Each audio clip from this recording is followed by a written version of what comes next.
Okay, so I decided to make this video. I wanted to make this video when I first came back on my channel, but I just didn't want my channel to be focused around the one topic of miscarriage. Can we say that? I don't know what I like to call it. I don't think that's a good word for it, actually.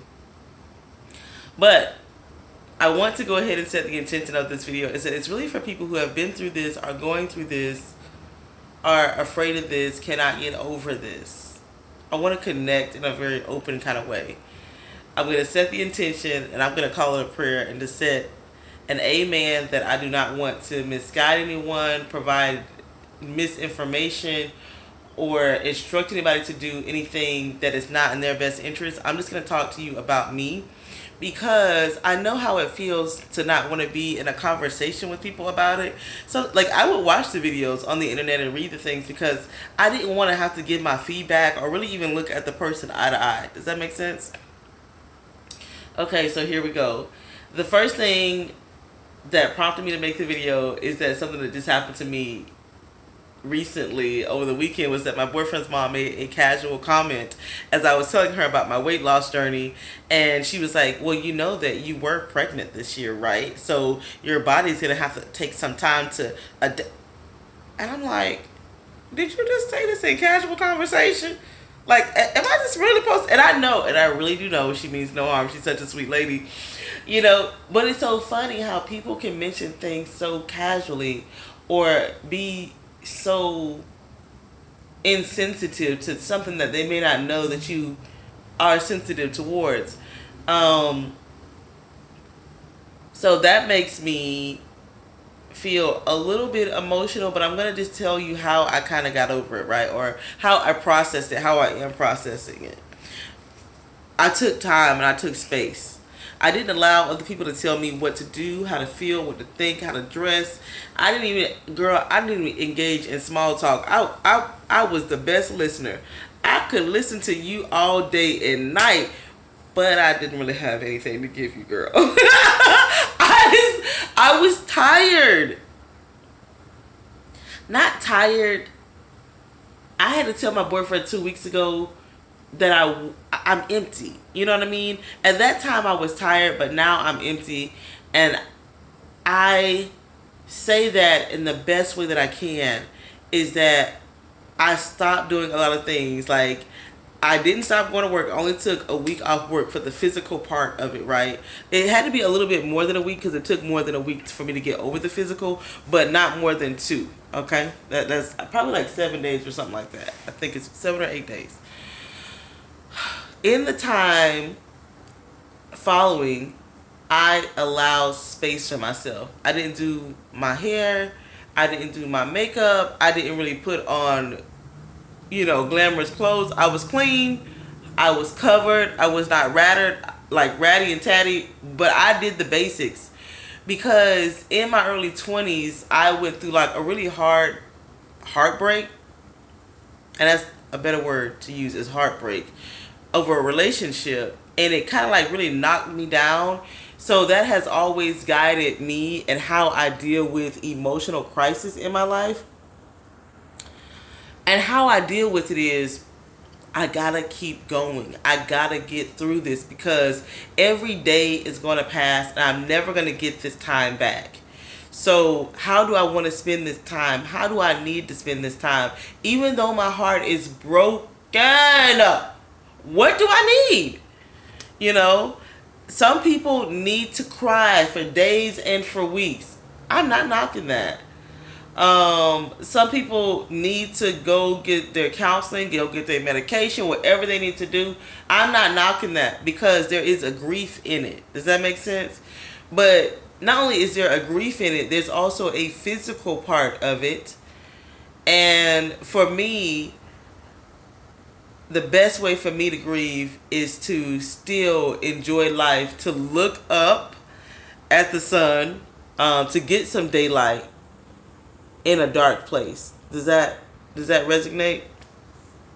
And I know it sounds simple, but sometimes, and I think people who really are grieving anything, anybody, you will know what I mean when the world gets kind of dim. Where when I say I went to work I was not really cleaning my house that much. I didn't care. It wasn't important to me. Going to my favorite places was not important to me. Going out with my friends was not important to me. Some people would call that depression. For me, it was not depression. It was the space that I needed to get my own mind established with who I was then, who I was in a crisis, and who I needed to be to keep one foot in front of the other. I think that this world is making it seem that you don't need space to be you. And once again, my boyfriend's mom, she was like, because I was like, your son, my boyfriend, he accused me of being depressed, and she's like, oh, but you are going through a depression, whether you realize it or not, you are. And I disagree with that. I agree that I lost something, and I agree that something made me feel like an absolute failure and a loser. And if you haven't been through this situation, don't you put a comment below on that. Any woman who has been through this feels like a failure. You feel like a loser. Your body has failed you, and your mind wants to follow it. I don't care if you haven't been through it. Shut your mouth. If you've never been in a situation where your body has created something that everybody sees as an exciting, joyful time, and it flushes out of you and you lose it, you cannot relate to a level of failure and betrayal that is deep within your guts. And for that remedy, for me, it is forgiveness of everything and everybody, including myself. I remember like a year or two ago, I came on here because I had read this book and it was so annoying to me. And this lady had like these legal problems with losing her children to an abusive man.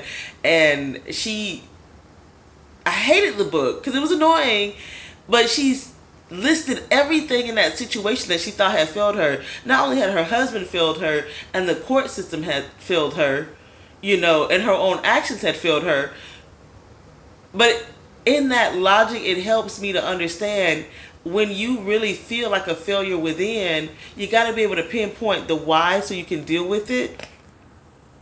And when I say failure, I felt like the medical system had failed me because nobody had ever told me that I was in danger of miscarrying. I had a doctor's appointment that same day that I miscarried. I had my genetic testing the week prior. So why couldn't they tell me that this was going to happen to me? Nobody schedules a tragedy or a death or a loss. Nobody schedules that. It's something out of your control, right? And out of that comes so many different emotions. And I want to keep talking about that because that helped me process some things. And it also leads to some other things that are very, very common. A very common feeling after miscarriage or losing a baby, or a baby death, as some people like to call it, is that you become very anxious or controlling. I was like, well, how is that related? It's because that idea of that you lost something that you were not supposed to lose. You lost something that was supposed to be in your control. So now you need to control things. And if you cannot, you get very, very anxious. You get very, very uncomfortable. For me, I would say that manifested because I don't care what you do. I don't care how late you stay out, who you hang out with, blah, blah. But when you're in my space, this is the level of comfort that I'm going to need. I'm going to need you to lower your voice. I'm going to need you to bring me some good energy, girl. And that was a level of space that I needed and that I cultivated. And it was important to me because my arm is getting tired. It was important to me because nobody could tell me that this was going to happen to me. So I felt like never again in life would I allow other people to be the judge of my wellness. Does that make sense? I don't need other people to tell me how well or unwell I am, because you can't tell me how well or unwell I am when something is really about to happen. Like, just before somebody gets cancer, nobody can say, oh, you're about to get cancer. They don't tell you that. They just tell you that you have it. So it's important to know that there are things that are absolutely outside of our understanding. There's not a one cure-all book, a one cure-all conversation, Bible verse, song, anything that is just a cure-all. It comes for me as a renewing of my hope and belief in redemption, and that this world goes on, and how I go on in it is up to me. Does that make sense? It doesn't mean that I have to be my best every day, but as long as I'm willing to go on, I can go, whether that be in tears or whether that be with a little bit more joy. And I know it sounds, sometimes I feel like that I sound weird to people because I don't want to offend anybody, but a thought that is on my mind, like why I felt like I didn't want to go out, but I was not depressed, was that I knew that the world could not give me hope. I cannot go buy hope off of a shelf. You know what I mean? Like, I just can't. You can go look for happiness. You might even be able to go look for joy. But if you step outside of your door today, like, show me hope. Where is my hope? You're going to be hard pressed. It's like things can inspire you. You know what I mean? But to actually restore your hope is like a natural kind of occurrence. And don't let people rush you into thinking that you're taking too much time or too little time. Like, a lot of people probably felt like that I was cold and callous because I came back to work and in less than 2 weeks or about a week time span. They feel like, oh my God, like you never took time off. And even to this day, because I allowed, and I do value my boyfriend's opinion, but he kind of like offended me like about the whole depression thing. And so what I did was, just naturally it happened. I changed jobs. I got a personal trainer. I started juicing, just different things, but it doesn't change who I am. And even when I was talking to my boyfriend's mom about throwing the word depression around so easily, I had even told him this. I was like, really? No, I'm not depressed. But how should a person act if this had happened to them? Should they really just be out, just like dancing and shouting and just being so full of joy? Is that really normal? Like, is that not even normal? We're not going to use the word normal because nothing in life is normal these days. Is that really true or sustainable? Or does sometimes a person need to take a few steps back so that they can transition or grow into something else? Because there are things in life that are going to change you, and if this does not change you, I don't even believe that. How could it not change you? I'm trying to figure that out. How, not to say that you are a worser person or a better person, but how can you remain unchanged when something like this happens, you know? So don't feel bad if you do change or people say that you're different because of it, because you deserve to be different, you know? I take it in stride. I take it as, I want to get you guys some light. I take it as, I want to become more compassionate, right? I have to be more compassionate because I have to forgive myself repeatedly for any kind of failure or any kind of loss that I unknowingly contributed to or I didn't contribute to, that just happened to me. I gotta forgive myself for losing. Sorry, just gotta do that. You're not gonna make me feel bad because I lost. You're not going to make me feel bad because I need a minute to think about what I lost, how I lost it, how I could have held on to it. You're not going to be able to prescribe that away. I remember I had a friend, and she does watch this channel, hey girl, and she had went through some loss in her life, and, you know, medication was an option, and she came up with, like, the perfect thing was like, but what happens when the pharmacy's closed? You know? Like, what's going to happen with my mind? And for me, giving myself space and time allows me to control what happens with my mind, what happens to who I am. I want that. I need that control for me, because that's where the truth lies. Because there are things in you that only comes out at night when you lay down and no one can hear your thoughts. That's when the tears may come. But I also believe that's when God and faith and hope and, or discouragement or depression comes your way. And you can choose how you manage that in the daylight as well as the darkness. And encouragement is a weird word because it has the word courage in it. And sometimes you may be so hopeless that you don't even have courage.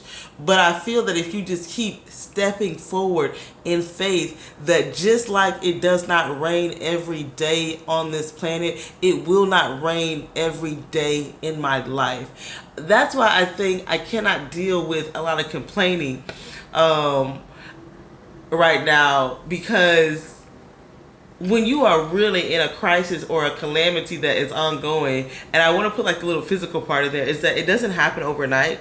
Like people who say, "Oh, I thought I was, and then this happened." No, girl. If you are far along, like 3 months or whatever, you gonna know this is not normal. Like, am I dying or what is dying?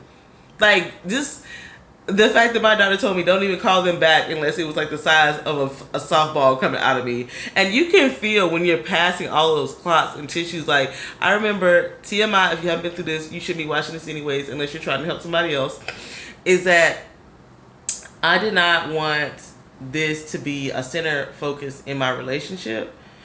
So, and I appreciate the partner that I have because we are yoked on a mental and emotional level. We really are, because it's not, we didn't make it the center. If we wanted to have our quiet conversations about it, we would, but we kind of didn't talk about it so much. We just kind of like processed through it, but we've talked about it enough in our own way. But when I thought that everything was kind of like healing up and going back to normal, I remember that we rode an hour away to Galveston Beach, and we didn't walk that much. I didn't drink. I don't think I had a drink. And we had like a nice little bonding, peaceful conversation. And I remember going to the bathroom and I was like, oh my God, my stomach's kind of starting to hurt me. And then when I got back in that car, it was like I was doubled over in pain. And it was so excruciating. But it had been going on for so long. And I was like, when is this going to be over? I actually had to be prescribed like the medication that stops you from bleeding. I didn't even know they had that kind of medication. And I remember coming home, taking a pain pill and being in my bed and just having like the piece of the bed. And then I was like, felt something leaking. I'm like, is it a water bottle? Because I always have like a water bottle in my bed. I was like, let me get this water bottle out of this bed. There's something leaking. There's all this water. So I had moved the water bottle to water bottles. And the water kept coming. I'm like, what is this? Girl, my boobs were leaking. Like, every time I think about that, I just laugh, because here I am trying to get back to normal. I don't want to be down for the count. And then I have like this physical reminder, and it reminds me of my grandmother. She would always be like, oh, you just had a baby, you just had a baby. It would get on my nerves so badly. And I guess I have to say, yeah, I guess I just did. I guess it really did happen, but not in that way. And you know what? It's so weird. This is just like a real stream of consciousness kind of video. Like I said, I'm sitting up here looking at some dead roses right now because I've been out on vacation. And you have to take the bitter with the sweet in order to get the full view of life. For me, I swear to you, I swear, like, I don't preach to people. I understand when people are disheartened by preaching, but I believe in a spiritual life. You know, and life is not just aesthetic. It's not just the things that we see. It's not just the things that we do. How we feel matters, you know. And when you're not able to carry something that you cannot see, but you're told that it's there and you can hear a heartbeat on it, it matters when you lose it more to you than anybody else. And me and my boyfriend, we get into arguments about this. Because I say, you know, this happened to me. And he's like, oh, it happened to us. I'm like, no, it happened to me. Because you didn't go through that physical pain. You didn't go through the hope or the worry or the yielding. Like, I had to really yield myself to it because it was not planned for me. you know. And it's so funny because I wanted to do this video like, oh, like sew together, like with an intro, like how I see other people do it, and they like talk a little bit about themselves. And I think it is important because I'm either 35 or 36, girl, I lost count, 35 or 36, and I don't have any kids, and this was not planned, and I yielded to the idea of it. Like, I literally like had to surrender myself to it. Like, I'm sick as a dog. I don't know how I'm going to do this, but I am going to do this. You know, that's how I felt. You know, and I've always been an overcomer. And to feel like I couldn't produce despite my want to overcome, that's hard. That's deep. That's like, I'm trying to explain it to you guys so that if you're in this situation that you know that you're not by yourself, your mind will whirl on you like a merry-go-round. You will have so many different thoughts. And it's okay if you don't take the time to think about who you are, who you want to be, and more importantly, who you need to be for you to make it through this life. Like, there's a lot of things I want to be in this life. Shit, I would love to be 120 pounds. I would love to be like this world-renowned author, traveling the world with a place in California and a place in New York. You know, I would love to be those. That's a want. But who I need to be in this life is balanced and loving and kind to myself. I would be remiss if I end this video without even talking about how it is important to forgive yourself. Like, I mean, I don't care what you believe in. You better look up the word forgiveness and apply it to yourself, because people will judge you. People will pity you.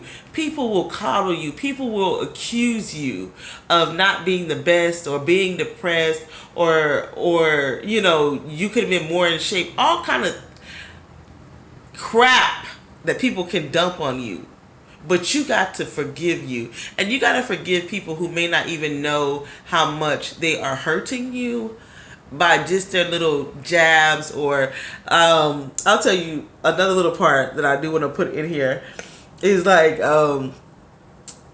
you could become obsessive very easily because you lost something that was inside of you, like that ultimate failure, and it will make you controlling, but it can also come into being obsessive. Like for me with the pregnancy test, like one time my boyfriend, like this like last month, I was like, my period has not come along, and and my boyfriend was like, are we pregnant? Like, could we be pregnant? He's like, and I was like, I don't think so. I don't even want to talk about that. He was like, why? You got a drawer full of pregnancy tests.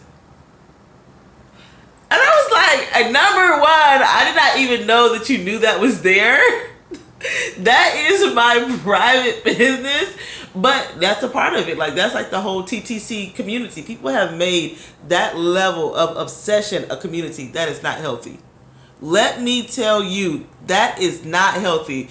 People sitting there taking a pregnancy test 10 days post-ovulation or 5 days post-ovulation, especially if you had a miscarriage, don't do it to yourself. Like, I have done it. Yes, I have. I am guilty. Don't do it to yourself. It's not healthy. It's a level of obsession, you know, and maybe you need to be obsessive to feel like that you can control it more or feel more normal or to put your mind at ease, because that's what it's all about, is finding the calm and the ease of your mind as you are trying to figure out how you're going to go forward. And all I can say to that is balance. You know, maybe I didn't look good to people for a few months. Maybe I still don't look good to people. I don't give a shit. Sorry, I don't. I don't, girl, because I didn't need that. That did not comfort me. Vanity did not and does not comfort me. Can you feel me on that? When your heart is really broken, when your hope is really down, vanity does not cut it. A pep talk lasts 10 minutes, and you may think about it here and there, but it's got to stay in here. You got to build this heart and this soul back up. because things can empty you. Losing somebody can make you lose yourself if you are really connected to it, you know? And the idea of losing the chance to be a mom, how could that not make a person lose their identity, or at least have to alter their identity? Does that make sense? So I don't know. And then, like, when it happened to me the second time, I want to put this little part in here. It was like, it was really early on because I was being obsessive about the pregnancy test, really obsessive. And I told my boyfriend, I was like, if this doesn't go through, then I'm really going to have a conversation with God. I'm going to be mad at God because God is going to be playing a cruel joke on me. And I can't remember if he said it before or after. I think it was after, because I guess it was a cruel joke on me because I had a positive and then I got my period, and it wasn't there. So, and I was like, here it is, cruel joke. And my boyfriend's not religious at all. And he was just like, why do you think that the joke is just on you? Why do you think that life was just cruel to you? And he's not really, he's like, why don't you just recognize that life happens to people? People lose, people die, things happen. And that for me was like a reality check. I really wanted to make this video because I have watched a lot of these videos. Sorry, this dress is annoying. I got it on sale. I have watched a lot of videos of people who have had miscarriages or multiple miscarriages that have children. I'm not discounting that. There's a special place and advice that you can offer. There's also a special place for people who've had miscarriages that have no children, right? I'm not saying that it makes it easier or whatever. It's just a lot that you go through with your own identity as things change in it.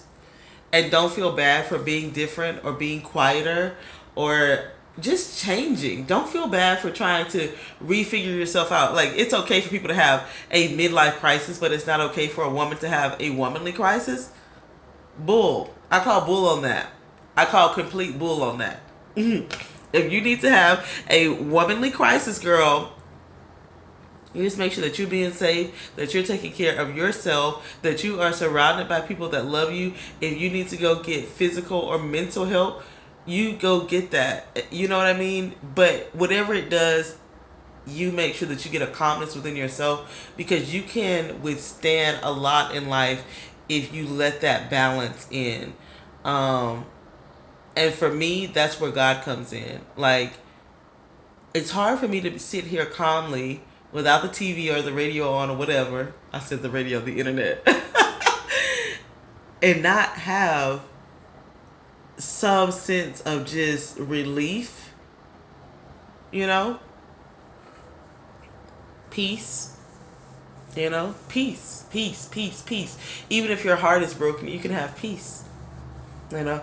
And a lot of times I tell myself out loud, especially when I'm stressing or when I'm anxious or when I'm feeling pent up, because that level of control really is there now, because I've lost, you know, and I don't want to lose again. I don't want to be caught off guard again, you know, and I know that's not a healthy thought. So I've got to learn how to channel that, and I have to calm myself and say, you know what, you're having a good life. And I just take it down to the basics of what's going on in that day and in that moment, and think about what I want to hold on to. Just recently, last week, I had to really acknowledge I was just feeling so pent up. Like, and even right now, I feel pent up. Like, I don't know why. I just feel like so tense.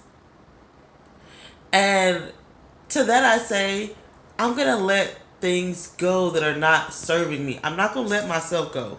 I'm not going to let my faith go. I'm not going to let the little tiny bit of hope and love that I have go. I'm going to nourish those things. But other things, who I should be to you, what I should look like to you, what I should sound like to you, how I should live my life for you, I gotta let that go. I cannot. I just...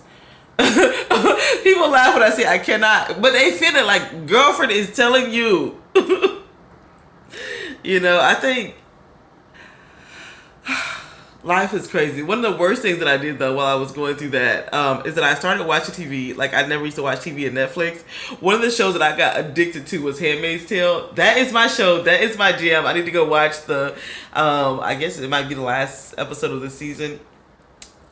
One of the worst shows to watch if you're going through that kind of situation. But for me, it was a good show. As a person who does not have any children and has never been married, I was living this different view of what it meant to be a female. I like The Handmaid's Tale because it brings women's views, women's right, womanhood, what it means to be a woman. Oh, it's like a mind opening for me kind of thing, because even like on the episode titled Useful, and when the man is defining that women should be useful and what it means to be useful as a woman, especially as you are aging, like 20-year-old girls, y'all might not understand that, but when the beauty fades and the booty is not the duty anymore, what does it really mean? Like, a lot of women feel enriched and have their second wind because of their children. Even if they're not so cute, they've got these beautiful, cute children. Even if their body is not amazing, they got these little people they can dress up and look amazing and feel like they have accomplished something.